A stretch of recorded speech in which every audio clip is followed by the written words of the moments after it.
SNX Marathi, Siddheshwar news express, सत्यासाठी SNX सोबत। Result 5127 मतांनी इंद्रजित निवडून आला। आपले खूप खूप मनापासून धन्यवाद। माझ्या ताईचा आशीर्वाद आमच्या सर्व उमेदवाराच्या कामाला आला।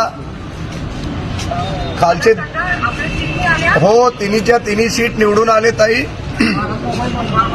एक घोषणा द्या, त्याला उत्तर देतील तुम्ही। एक घोषणा द्या आता। मला तुम्ही सांगा फक्त बीबी गारकरचं काय? नाही दोन्ही निवडून आले, खालचे गणाचे पण। आले ना निवडून सगळे? हो सगळे निवडून आले। पत्रकार आहे तिथं, स्पीकर फोन लावला। एक ताईंनी भाजपची घोषणा द्या, इकडून मोठा आवाज तुमच्यापर्यंत पोहोचतोय। चप्पा चप्पा भाजपा। भारतीय जनता पार्टीचा जय श्रीराम। धन्यवाद। जय श्रीराम। ताई धन्यवाद। पुढे आले इंदा तिथे।